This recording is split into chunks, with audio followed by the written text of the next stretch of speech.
découpage et de réaménagement des bureaux de vote sur le terrain.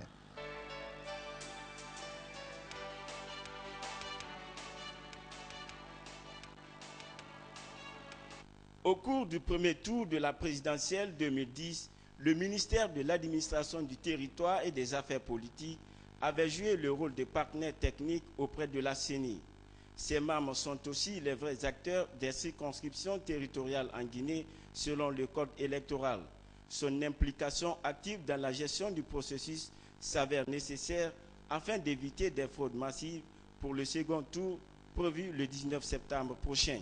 La CENI, le MATAP, les institutions de la place ont travaillé en synergie pour faire l'évaluation du premier tour et nous avons convenu qu'il y a eu un certain nombre de dysfonctionnements, qu'il y a eu des irrégularités qui ont été mises en exergue et on a confié au MATAP et à la CENI la mission de corriger ces irrégularités afin d'aller vers un deuxième tour plus crédible, plus accepté.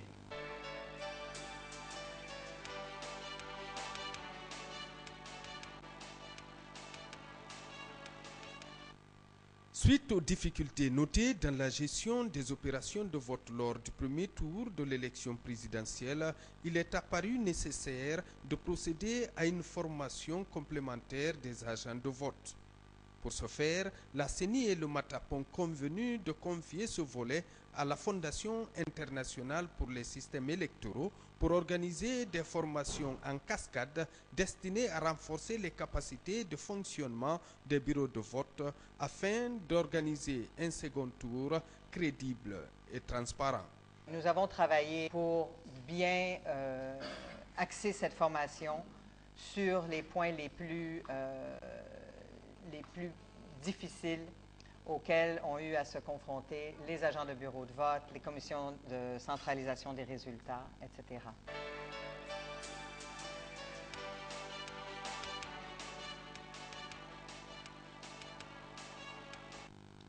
La gendarmerie, l'office de contrôle antidrogue, le service de contrôle des armes et de munitions, la FOSTPEL, l'Agence nationale de lutte contre le crime organisé, bref, les structures de lutte contre toute forme de criminalité se retrouvent pour prévenir les risques de violence lors du second tour de l'élection présidentielle du 19 septembre.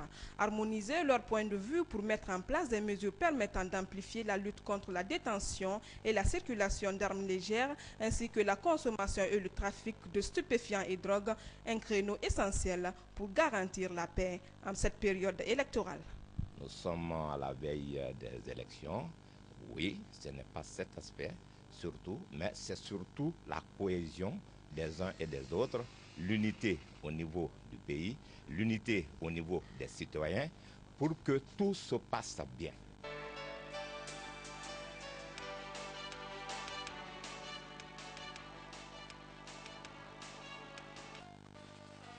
La 3e région militaire de Kankan a été la première étape de cette tournée de prise de contact du chef d'état-major adjoint de l'armée de terre dans les garnisons de l'intérieur du pays. Après les honneurs militaires dus à son rang, le colonel Edouard Théa a, au nom du chef d'état-major de l'armée de terre, le général de brigade Bundouka Kondé, remercié toute l'armée pour le calme et la discipline observés dans les rangs. Il a aussi invité les militaires à cultiver l'esprit de corps et la solidarité entre frères d'armes pour la sauvegarde des valeurs républicaines. Je suis chargé d'une mission, d'un message, celui de notre chef, le général Bundouka Kondé, qui devait venir en personne. Mais vu l'emploi du temps chargé, les mouvements de personnalité, il a préféré m'envoyer comme pour déblayer le chemin. Lui-même, il viendra un jour, parce que beaucoup ne le connaissent pas. Il viendra se présenter et en quelque sorte, n'est-ce pas, vous livrer son plan ou sa feuille de route.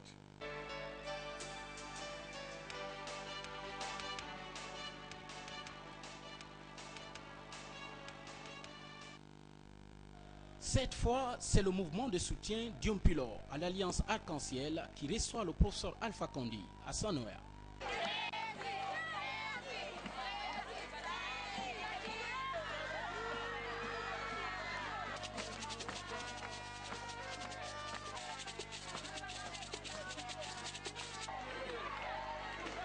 Excellence, professeur Alpha Condé, loin de faire le culte de votre personne, et profitant de l'occasion qui nous est offerte, nous vous disons que les paisibles populations de la Guinée forestière sont avec vous pour qu'ensemble nous changeons la vie.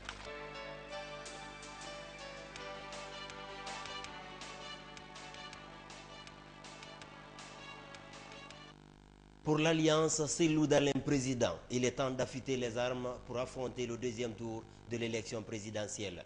Tel est l'esprit de ce conclave de l'état-major des partis alliés et des mouvements de soutien à la candidature d'Elhadji Cellou Dalein Diallo.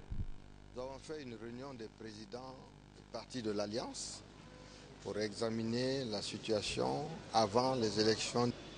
Nous avons fait le point sur l'état de l'Alliance, notamment son déploiement sur le terrain. Nous avons fait le point de la situation financière, budgétaire. Nous avons également pointé du doigt tous les problèmes que nous avons avant cette échéance, qui est une échéance déterminante pour notre pays.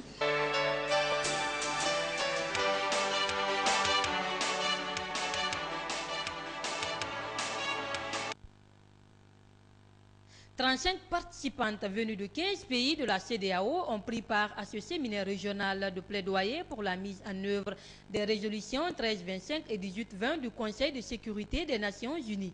Organisé par le Centre CEDEAO pour le développement du genre et le PNUD en collaboration avec le ministère de la Solidarité nationale, cette rencontre vise à débattre les problèmes liés aux violences faites aux femmes et aux enfants en période de conflit. Cet atelier qui nous réunit marque le commencement d'un nouvel esprit, d'un nouvel langage. Nous les femmes, nous devons mettre notre énergie et notre expertise au service de la promotion de la paix et la sécurité et jouer un rôle crucial dans nos plaidoyers au niveau national, régional et continental.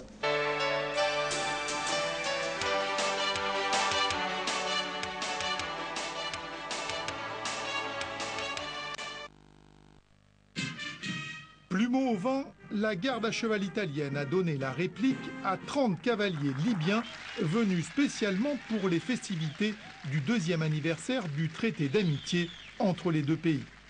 Soirée haute en couleurs présidée par le Premier ministre italien et le leader libyen. Silvio Berlusconi n'a pas réagi aux propos tenus la veille par son hôte sur la nécessité de l'Europe à se convertir à l'islam. Il s'est contenté de remercier Mouammar Kadhafi pour sa lutte contre l'immigration clandestine. Le leader libyen a lui poussé son avantage.